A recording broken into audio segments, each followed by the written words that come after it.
Саламатсыздар урматтуу көрүүчүлөр, сиздер менен бул жылдын түстүү тасманын биринчи чыгарылышы. Менин атым Айжамал Амангелди, бүгүнкү чыгарылышты шайлоого арнайбыз. 10 январда өлкөбүздө президенттик шайлоо жана референдум өттү. Бул тууралуу кененирээк кийинки видеодо. Бүгүн 10 январда кыргызстандыктар президентти шайлашат жана ошондой эле парламенттик башкаруу формасынан президенттикке өтүү үчүн же ага каршы добуш беришет.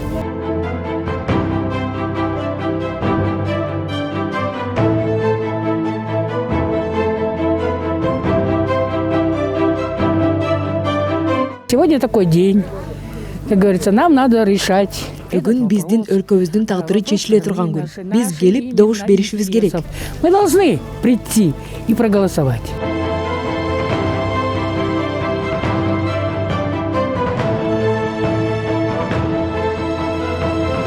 Я проголосовала за президентскую. Парламентский башкарууну шайладым. Конечно, за президентскую. За Садыра голосовала, однозначно. Я голосовала за Джапарова. Мадумаровка добушумду бердим. Все-таки должен один человек принимать решение, главный человек нашей республики. Можно было бы Бир адам жооптуу болуш керек. А сейчас Парламенттик башкаруу болбодубу? И что? Жоопкерчиликти эч ким алган жок. Крайних нет. Элдердин, конечно, ар бир айткан сөзү, ар кимдин өзүнүн сөзү бар, бирок менин жеке оюмча ошо парламенттик башкаруу ачык өтөт да, постоянно жабылып калган суроолорду ачыкка чыгарууга көп мүмкүнчүлүктөр бар.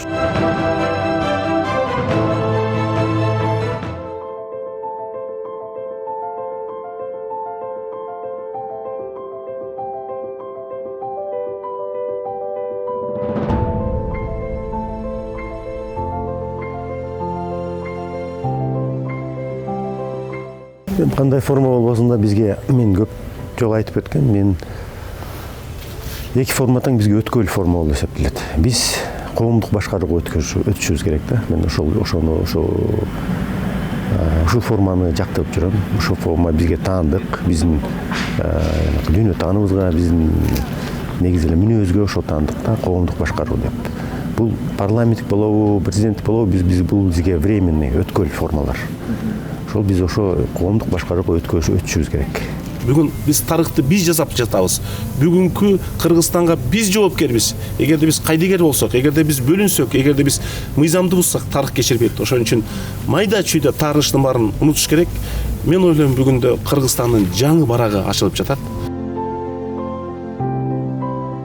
Шайлоонун таза өтүшүн БШКнын өкүлдөрү жана ошондой эле атайын окуудан өткөн байкоочулар көзөмөлдөшөт. Участок 1138, председатель участка Ермоленко Левтина Анатольевна.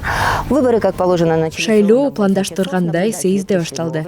Байкоочулар кечикпей келишти. Людей такой, знаете, оптимистический. Уже Шайлоочулар көп. Эртеден баштап келип жатышат. 200 человек проголосовало. Техника менен көйгөйлөр жана эч кандай бузуулар болгон жок. Коом активдүү катышып, жакшы маанай менен келип жатышат.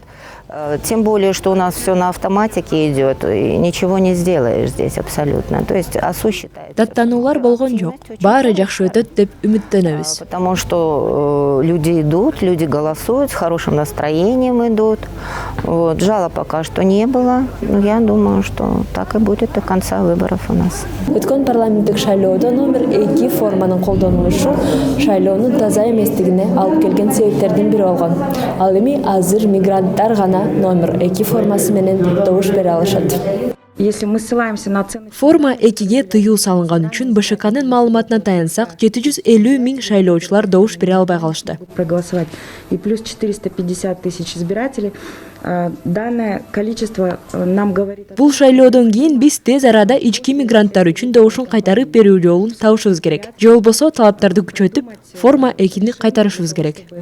Внутренние мигранты могли включиться в процесс, и должен быть какой-то механизм.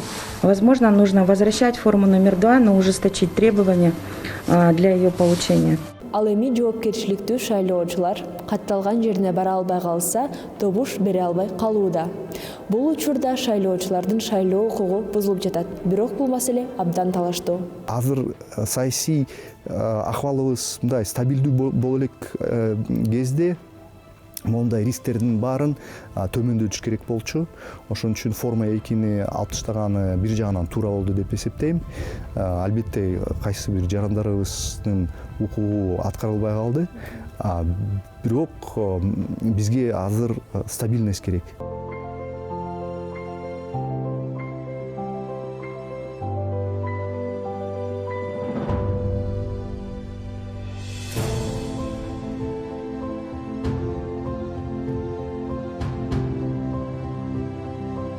Системаны алмаштырыш керек, конституционный реформа. Андан кийин иллюстрация кылыш керек, сөзсүз. Эски коррупцияга малынган же болбосо мурунку президенттик хандык системага кандай бир жардам берип жүргөн саясатчыларды саясатка жолотпош керек.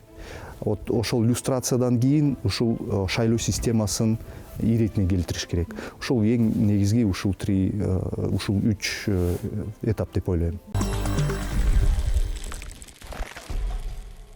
Дүйнө жүзү боюнча шайлоо ар кандай өтөт. Ал эми кийинки видеодо кайсы шайлоо системасы жакшы деген суроо боюнча сүйлөшөбүз.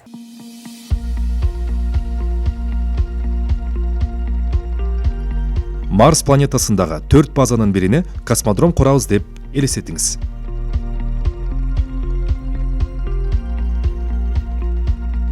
Марстын 100 жашоочусунун 42-си батыш базасында, 26-сы түндүктө, 15-и түштүктө жана 17-си чыгышта жашашат.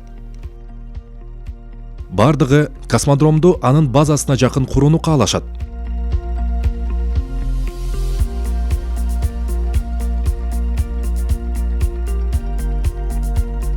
Эң жөнөкөй нерсе ар бир жашоочуга бирден добуш берүү жана көпчүлүктүн каалоосун тандоо.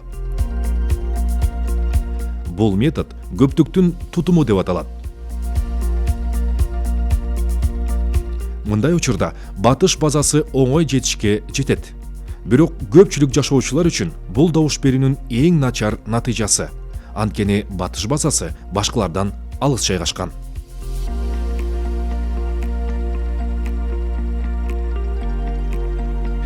Эми рейтингдик добуш берүү тутумун карап көрөлү. Бул методдо шайлоочулардын каалоолорунун рейтинги эске алынат.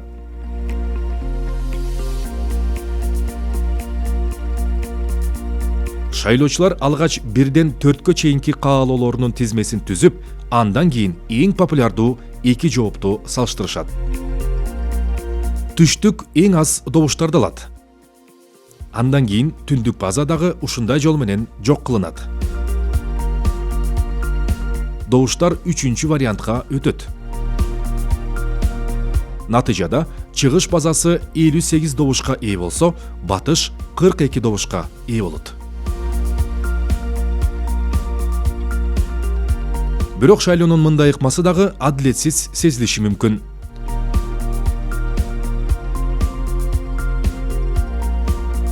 Чындыгында башында чыгыш алдыңкы орунду ээлеп турган. Ошондуктан рейтингдик добуш берүү тутумунун ордуна бир нече турда добуш берсе болот. Анда биринчи турда түндүк менен батыш добуштардын саны боюнча жеңишке жетишет. Экинчи лампада түндүк жеңишке жетишет. Чыгыш элдеринин добуштары жетишпей жатса, алар да пайда көргөнгө мүмкүнчүлүктөрү бар. Бул үчүн биринчи турда алар чыгыш базасынын ордуна түштүктү шайлашы керек. Түштүк 32 добушка ээ болгондуктан түндүк кийинки турга өтө албай калат. Чыгыштын үнөмчүл добушунун аркасында түштүк экинчи лампада жеңишке жетет. Мындай системаны адилеттүү деп атоого болобу? Кантсе да ал шайлоочулардын каалоолору жөнүндө калп айтууга түртөт. Анда шайлоочулар 2 вариантты салыштырып тандашсачы? Бул метод Кондорсе шайлоо деп аталат. Мисалы, батыш менен түндүк. 42 добуш батышка, 58 добуш түндүк, түштүк жана чыгышка. Бул салыштыруу боюнча ар бир адам түндүктү тандайт.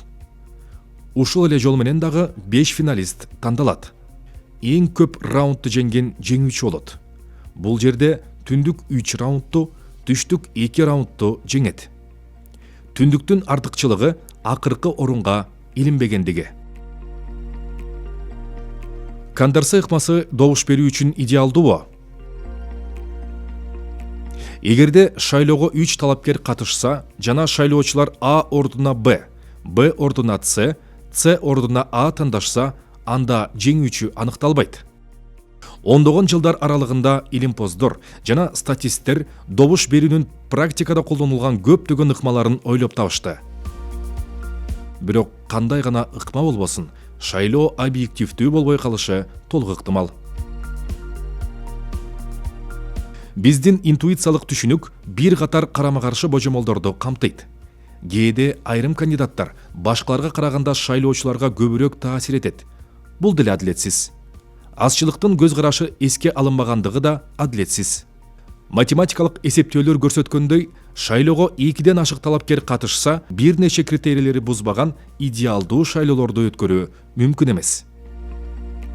Демократияны добуштарды жөнөкөй эсептөө катары санасак дагы, эсептөөнүн ар кандай ыкмалары кимге жана кандай пайда алып келерин түшүнүү керек.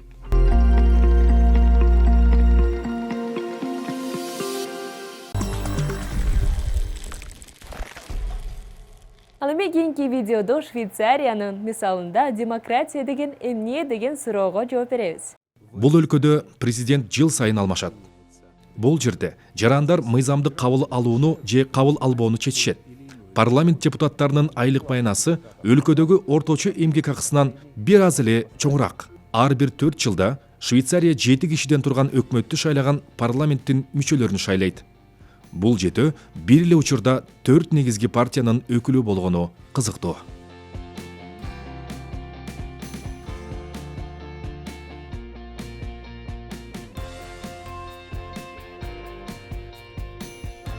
Президенттин функциясын кезеги менен өкмөт мүчөлөрү аткарышат. Швейцарияда президенттин иш мөөнөтү бир календардык жылды түзөт. 1 январдан 31 декабрга чейин. Швейцариянын 4 ири партиясы өкмөттү, башкача айтканда федералдык кеңешти 2-чи дүйнөлүк согуштан бери иштейт. Толугу менен тең укуктуу 7 адамдардан турган федералдык кеңеш салттуу мааниде мамлекет башчысы болуп саналат. Президент 1 жылдык салтанаттуу ролду аткарат, теңдештер арасында 1-чи орунду ээлейт. Швейцария жарандары эмне кыла алышат жана түз демократия деген эмне? Ал эч кандай атайын кошумча укуктарды албайт. Башка мамлекеттердин лидерлери менен жолугушат. Швейцарияда адамдар саясатчыларга гана эмес, ар кандай маселелер боюнча добуш бере алышат. Сиз түздөн түз демократиянын инструменттерин колдонуп, өкмөт жана парламент кабыл алган бардык чечимдерге бөгөт кое аласыз. Мыйзамга наразы болсоңуз, 50 000 кол топтоп, бийликти кошумча референдум өткөрүүнү милдеттендире аласыз. Андан кийин швейцариялыктар көпчүлүк добуш менен чечим кабыл алышат. Мындан тышкары, сиз демилгеңизди мыйзам долбооруна же мыйзамга өзгөртүүлөрдү киргизсеңиз болот. Швейцарияда добуш берүү жылына 4 жолу болот.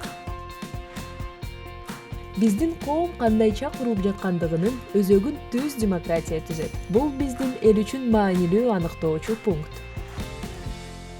Түздөн түз демократиянын инструменттеринин жардамы менен бийлик мүмкүн болушунча көп адамдардын пикирин угат. Бирок компромисске жетишүү үчүн ар дайым эле оңой боло бербейт.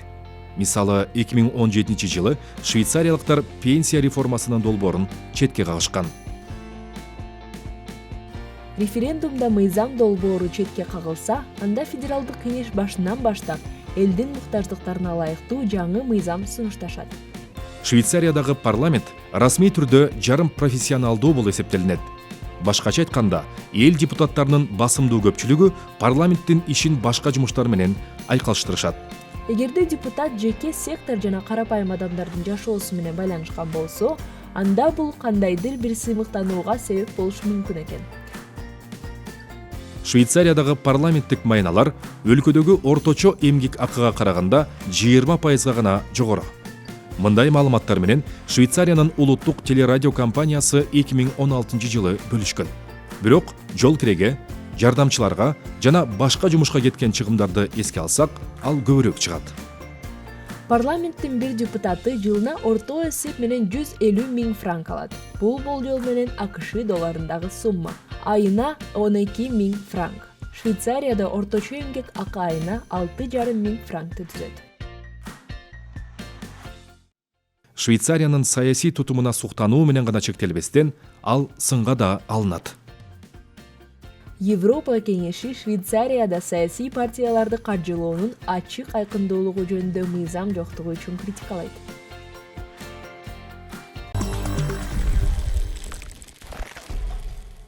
Сиздерге статистиканы тартуулайбыз. Кайсы президент канча пайызда ош алды? Шайлоочулардын саны жана гендери боюнча маалымат. 2021 жылдын 2-январына карата шайлоочулардын гендердик жана жашы боюнча саны 471 000 жаран парламенттик шайлоодо 4-октябрда 2020 жылы форма 2 боюнча шайлоо участкаларын өзгөртүштү.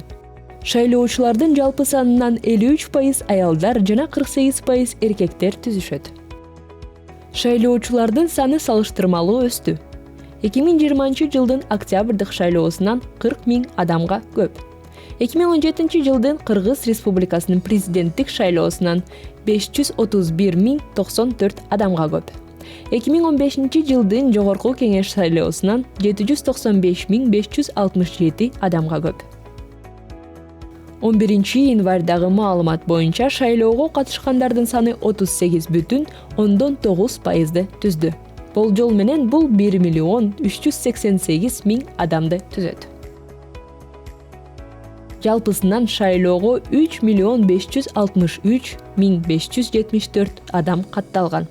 Эң көп шайлоочулардын саны Ысык көл, Ош жана Нарын областтарында.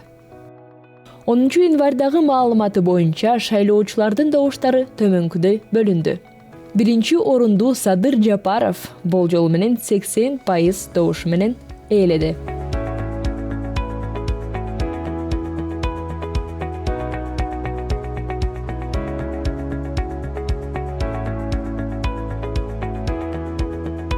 БКнын алдын ала маалыматтары боюнча шайлоочулардын 82% президенттик башкаруу формасын колдошту.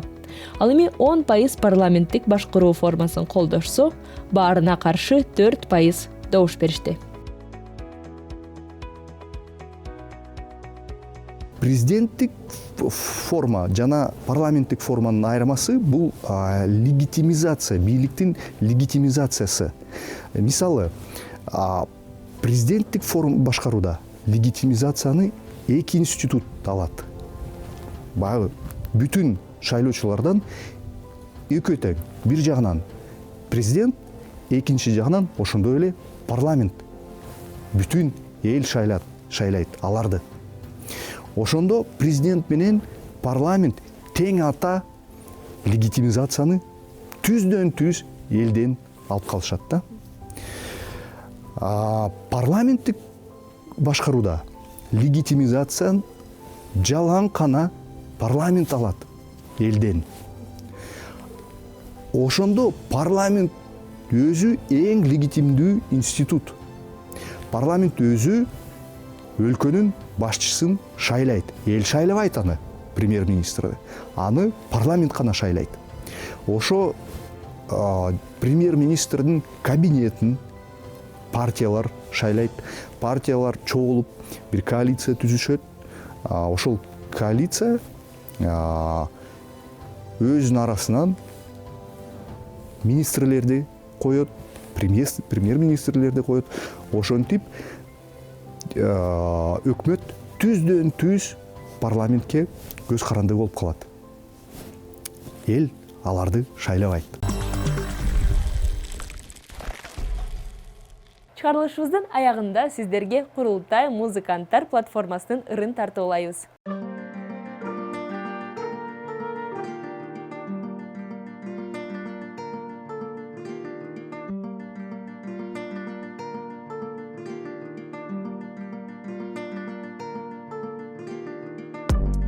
Чымчык сойсоң дагы касапчыга бергин.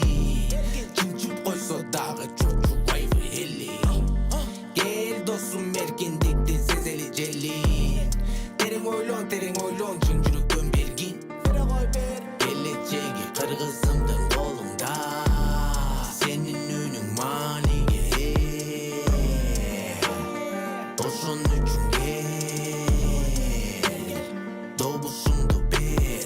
Ар бир патриот келсин, каалаган партияга берсин, алдыга койгон максаттарды тынчтык жолу менен жеңсин.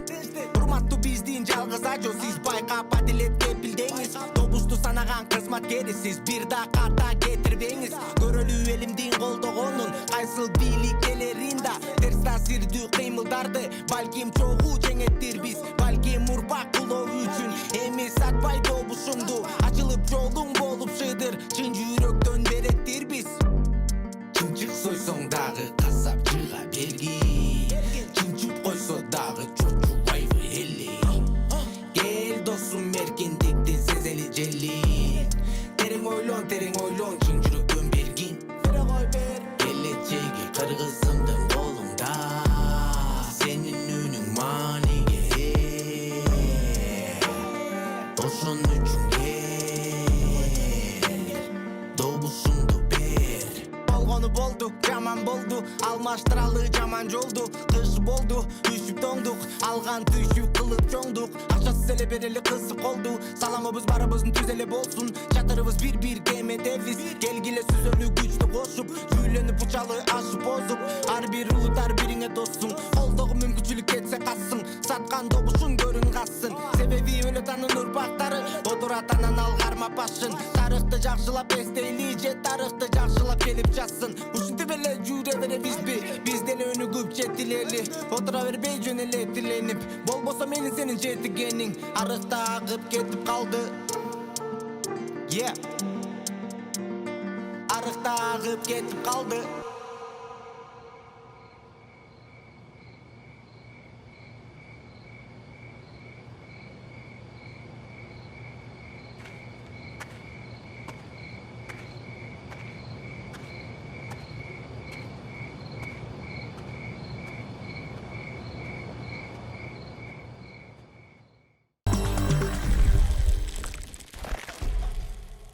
Ушундай биздин чыгарылышыбыз аягына келип калды. Кыргызстан өзүнүн тарыхында дагы бир чечим кабыл алды. Бул чечим ачык келечекке алып келип, туура чечимдердин бири болот деп үмүттөнөбүз. Баарыңыздарга тынчтык жана чын ден соолук. Сиздер менен мен Айжамал болдум. Саламатта калыңыздар.